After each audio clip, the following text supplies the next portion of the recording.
Have you ever stopped to think that some of the greatest forces shaping Europe didn't come from castles or palaces, but from a seemingly ordinary sea? The North Sea, this giant of gray and unpredictable waters, has always been seen as a threat. Most people know its storms, but few truly understand how it has redefined economies, wars, and even the way we think about energy. The North Sea history is built on battles, shipwrecks, and conquests, but also on reinvention, a clear example of how even the deadliest waters can become a source of life and innovation. It may sound counterintuitive, but the more we try to dominate this sea, the more it seems to teach us. That was the case with the shipwrecks in North Sea that revealed secrets of the past, with the oil platforms that lifted entire economies, and more recently, with the wind farms that now harness the same winds that once sank ships. The hidden power of the North Sea isn't just in its force, but in the way it transforms risks into possibilities. Get ready, because this journey will uncover stories that blend tragedy, innovation, and a future still up for grabs, and it may just change the way you see the world. Imagine a place where the ocean seems to have a will of its own.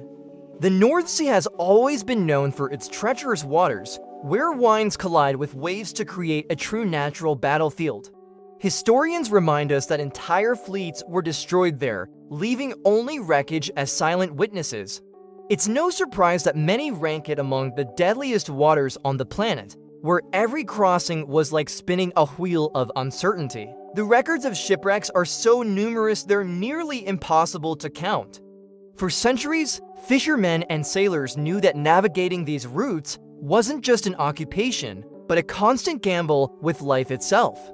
The shipwrecks in North Sea became stories passed down from generation to generation, reinforcing the image of a sea that demands absolute respect.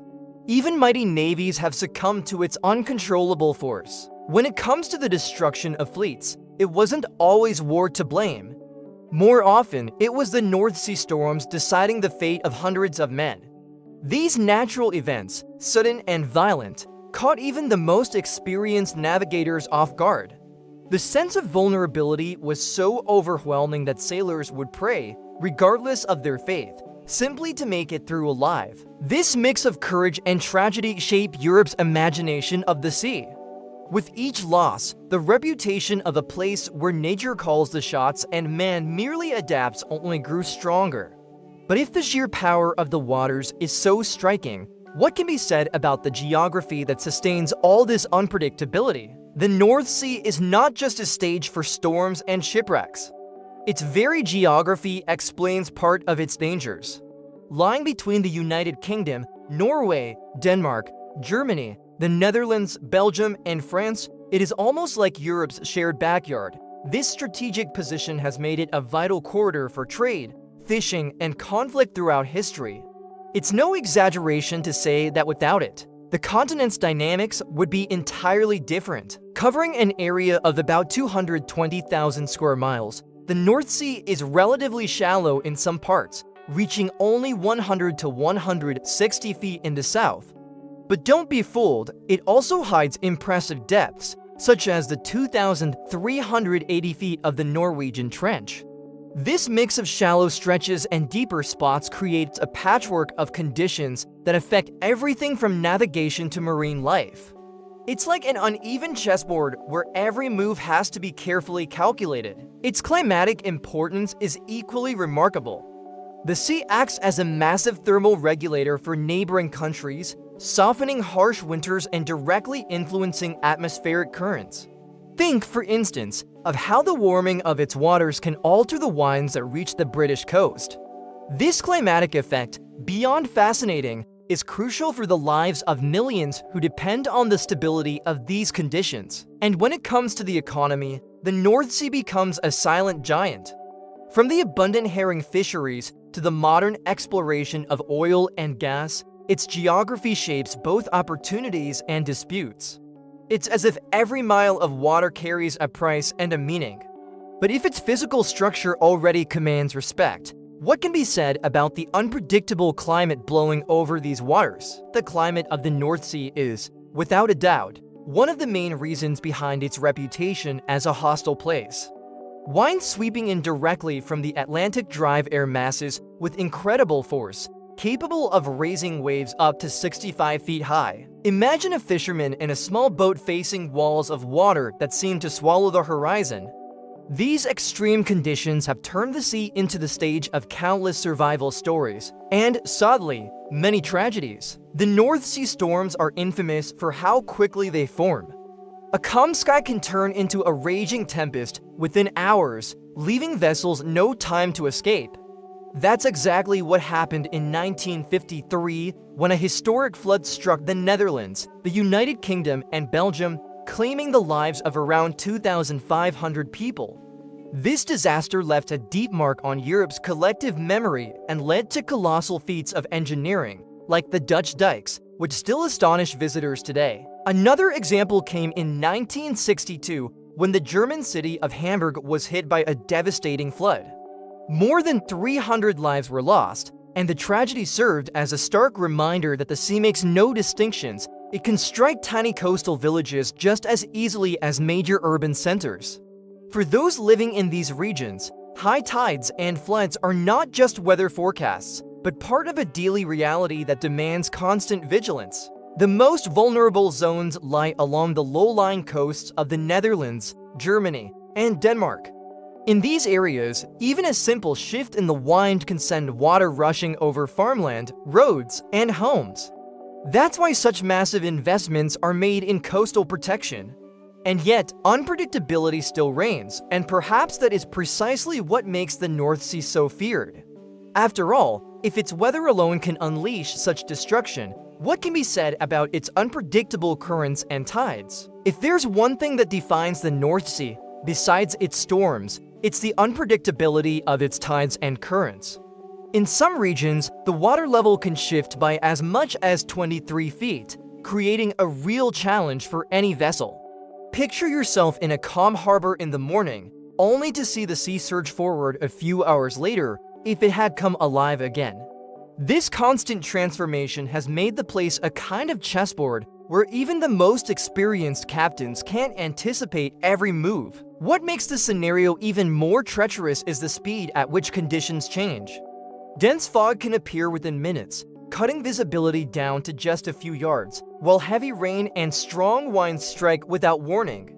For sailors, this means doubling their vigilance and relying on instruments, since human intuition, no matter how sharp, isn't enough against such instability. Many shipwrecks in North Sea occurred precisely because confidence overtook caution. For local fishermen, this reality shaped a culture of near-religious respect for the sea. There are accounts of entire communities organizing their lives around the tides, choosing when to depart or return not by the clock, but by the wind's direction and the shape of the waves. This traditional knowledge, passed down through generations, is what kept so many families alive in the face of the North Sea dangers. Even so, wisdom alone wasn't always enough to escape tragedy. This unpredictability also influenced military and commercial operations. Troops saw carefully planned strategies unravel due to an unexpected tide, while merchants had to adjust routes to avoid running aground on treacherous sandbanks. Every detail of navigation demanded precise calculations. And if the tides alone could shape such crucial decisions, imagine what happened when the region became a stage for wars and historic rivalries. Since ancient times, the North Sea has been far more than a simple maritime passage. It has been a stage of power. Germanic and Celtic tribes once clashed in its waters, and even the Roman Empire had to reckon with the instability of this region. Controlling the routes meant more than just trade. It meant survival and expansion. Whoever ruled the sea ruled the future. In the 17th and 18th centuries, the tension escalated with the Anglo-Dutch Wars. Picture a sea filled with sails, where British and Dutch ships fought not only with cannons, but with the determination to secure commercial supremacy. Each battle was decided not just by strategy, but by the ability to withstand the North Sea storms that often shifted the outcome of combat. It was as if nature itself chose the victor. By the 19th century, the balance tipped in Britain's favor. The United Kingdom's naval supremacy turned the North Sea into something of a safe backyard for its fleet. This was also the era when herring fishing peaked, driving entire economies and strengthening ports that thrived for generations. Yet even this prosperity carried the shadow of the North Sea dangers, a reminder that no dominance could last forever. The North Sea, therefore, has never been neutral. It has always functioned as an arena of commercial, military, and diplomatic disputes, where every nation sought to stake its claim and protect its interests. This blend of power and uncertainty created a layered history that still echoes today in treaties and regional rivalries. But while war was once a constant adversary, the greatest tragedies came from the waters themselves, and the shipwrecks in North Sea remain living proof of that. The North Sea holds an impressive collection of stories marked by loss and mystery. From the sinking of the Mary Rose in 1545 to the destruction of the HMS Stirling Castle in 1703, each episode reinforced the reputation of these waters as a true maritime graveyard. It wasn't only small vessels that vanished, but also warships and sturdy cargo carriers, proving that in the face of the North Sea dangers, no hull is unbreakable. One of the most chilling examples is the Goodwin Sands sandbank, nicknamed the Ship Swallower. It's estimated that more than 2,000 vessels have been claimed by its treacherous traps. For sailors of the time, this place was almost a death sentence. The stories of shipwrecks in North Sea there multiplied so much that they turned into legends, passed among sailors as veiled warnings about the fury the sea could unleash without notice. In the 20th and 21st centuries, the risks didn't fade. The Battle of Jutland in 1916, for example, led to the destruction of a significant part of both the British and German fleets in just a few days. During World War II, the sea became a minefield, while German submarines lurked in the shadows, sinking more than 1,000 merchant ships. And even in times of peace, tragedies like the Alexander Kielland platform disaster in 1980, 123 dead, or the sinking of the Herald of Free Enterprise ferry in 1987, 193 dead, served as grim reminders that calm on the North Sea is always relative. Even in modern times, accidents such as the Greek freighter Aeolon Sky in 1979 reveal how technology alone isn't enough to neutralize the dangers of these waters. With every disaster, interest in underwater archaeology and wreck recovery grows, since each shipwreck serves as a time capsule. But make no mistake, beyond stories of tragedy, these waters also hold chapters of legal and territorial disputes that reshaped the course of Europe. After World War II, the North Sea stopped being merely a stage for naval battles and became coveted for another reason: oil and gas. Once reserves were discovered, the region gained economic weight that turned every mile of water into contested territory. Neighboring countries rushed to mark their exploration zones, and it was in this context that the so-called exclusive economic zones were born. It was no longer just about sailing. It was about securing who would claim the wealth hidden beneath the seabed. International treaties, like the 1958 Geneva Convention and later the 1982 UN Convention on the Law of the Sea, helped to organize this puzzle. But as always, practice proved far more complex than theory. Think, for instance, of Brexit. Suddenly, fishing agreements that had worked for decades were thrown into doubt. British and French fishermen began clashing over who had the right to cast their nets, turning coastal villages into flashpoints of diplomatic tension. And fishing rights are only part of the equation. There's also the military component, since the North Sea is considered one of NATO's most strategic areas. Its proximity to Russia adds an intense geopolitical layer. Naval exercises, submarine surveillance, and aerial operations are frequent. All of this reinforces the image of the region as a crossroads of power where security depends on more than land borders. On top of that, environmental challenges emerge. Pollution from oil platforms, the preservation of marine species, and pressure from civil society for sustainable solutions reveal that the disputes aren't just between nations, but also between generations. In other words, the North Sea history doesn't end with the past. It is being written daily in courtrooms, in treaties, and in its ever-monitored waters. And when oil and gas come into play, this struggle takes on an entirely new dimension. In 1965, when the Netherlands discovered gas reserves beneath the North Sea, few could have imagined how it would forever change the region's history. Just a few years later, in 1971, the Brent field off the coast of Scotland became a global symbol. Its oil was adopted as the world's price benchmark. The famous Brent crude. This milestone was not only economic but also political, giving neighboring countries a powerful tool of international influence. By the 1990s, production had peaked at around 6 million barrels per day. Imagine the impact this had on economies like Norway and the United Kingdom. Norway, for example, showed remarkable foresight by creating a sovereign wealth fund fueled by oil profits, today the largest in the world, valued at over $1 trillion. This fund not only guarantees long-term economic stability, but also serves as a practical example of how natural resources can be transformed into security for future generations. But prosperity came at a cost. The North Sea filled with drilling platforms, cargo ships, and pipelines, increasing the risks of accidents and pollution. The North Sea dangers were no longer just storms or shipwrecks, but also oil spills and industrial disasters. The Alexander Kielland platform tragedy in 1980, which claimed 123 lives, is a painful reminder that the race for profit does not always go hand in hand with safety. Today, the picture has shifted, production is in decline, and many platforms are being dismantled in a costly, complex process known as decommissioning. Still, debates continue. How viable is it to keep extracting fossil fuels in an era where the world demands an energy transition? That very question leads us to the next chapter in North Sea history, where wind, not oil, is beginning to set the course of the economy. The North Sea, once seen as an oil giant, is now repositioning itself as a symbol of energy innovation.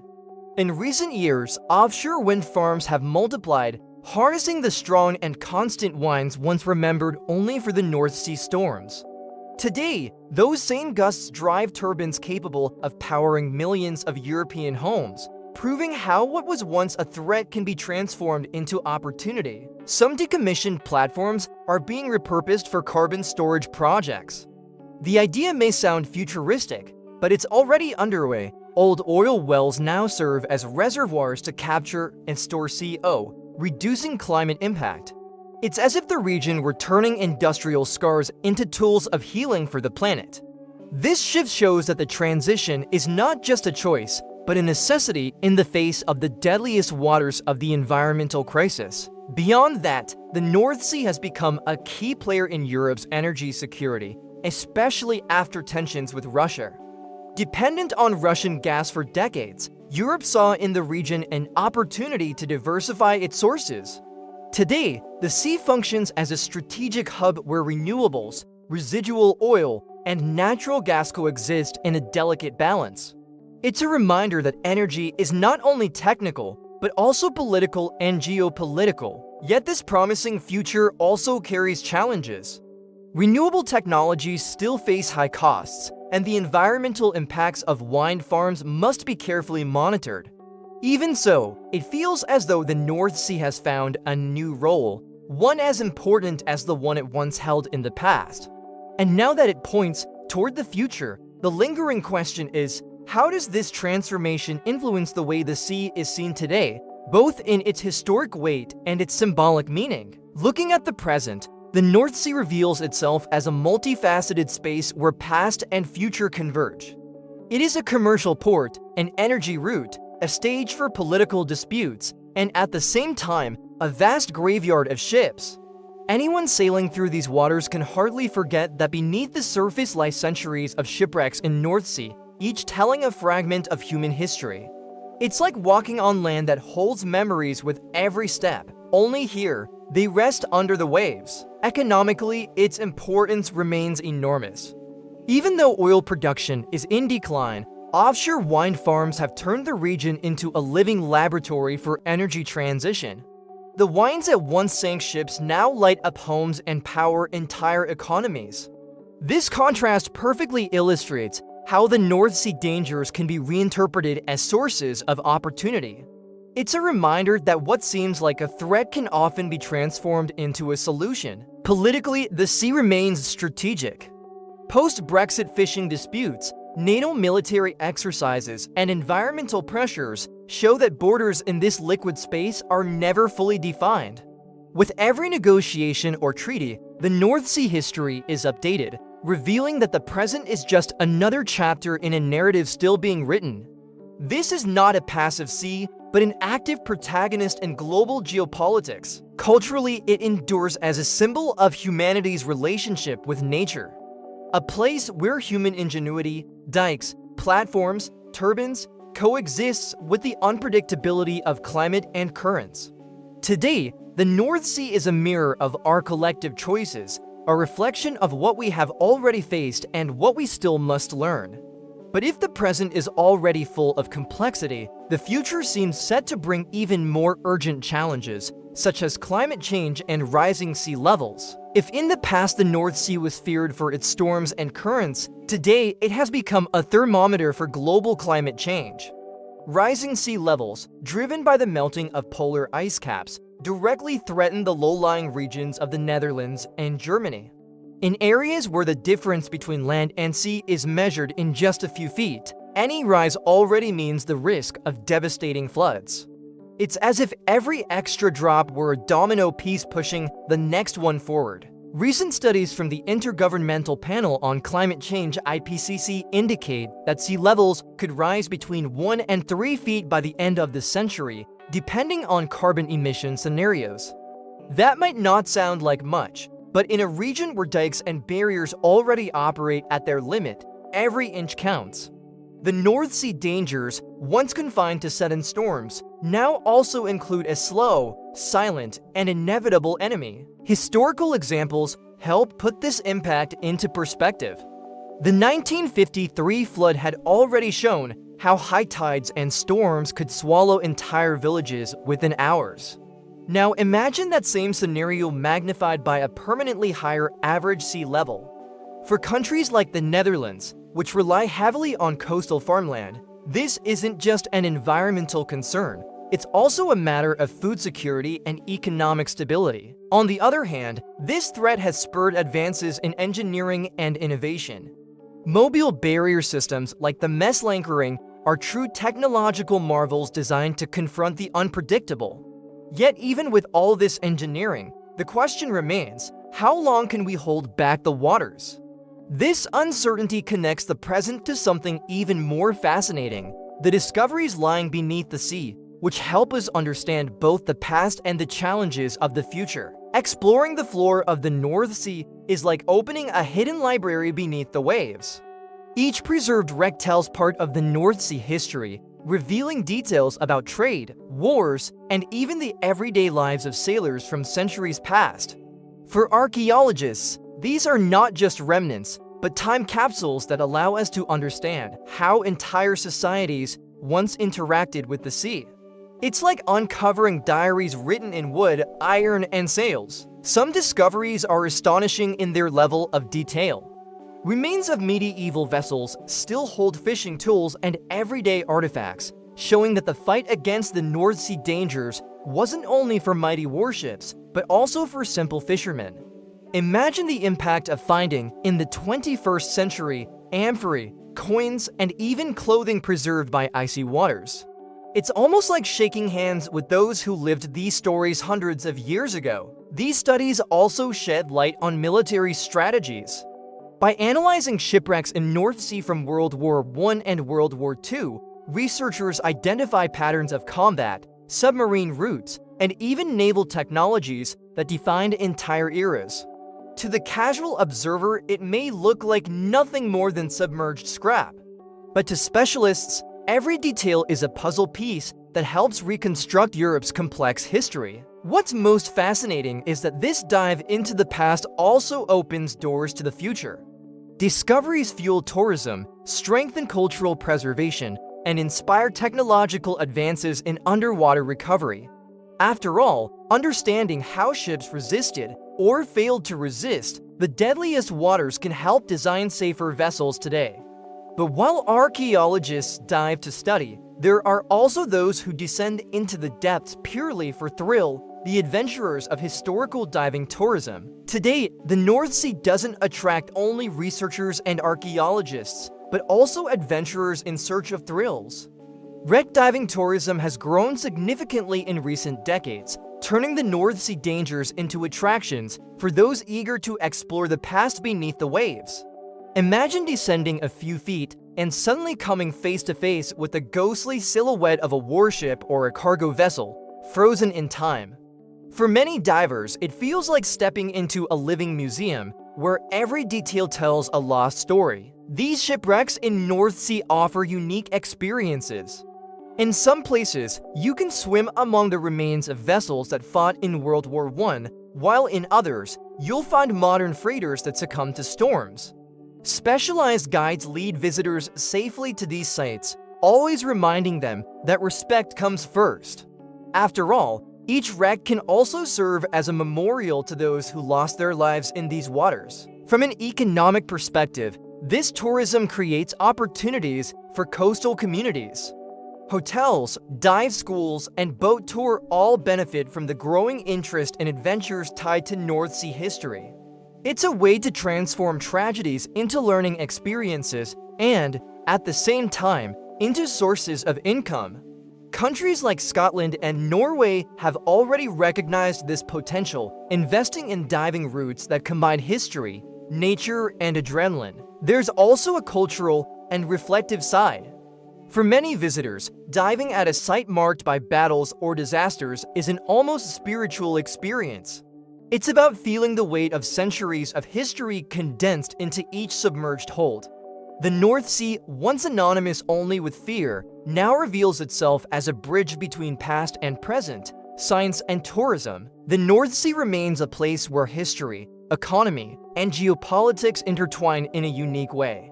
Its waters marked by storms, shipwrecks, and disputes are still central to understanding the course of Europe. What was once the stage for naval wars and maritime tragedies has now also become one of the world's great laboratories of energy and innovation. With every new project of exploration, whether oil, gas, or renewable energy, this sea reaffirms its role as a strategic piece on the international chessboard. It is at once a source of wealth, a field of legal disputes, and a space of archaeological discoveries that uncover forgotten chapters of North Sea history. The North Sea dangers have not disappeared. They have simply changed, from the currents and storms that sank ships in the past to the environmental and energy challenges that define the present. Even so, the sea continues to stand as a symbol of power and adaptation, showing that its importance is far from fading. So if you're fascinated by how geography shapes societies, how economies rise from the water, and how politics finds in the ocean a silent battlefield, the North Sea is a remarkable example. And to keep diving deeper into this universe of stories and discoveries, subscribe to the channel, turn on notifications, and follow the next videos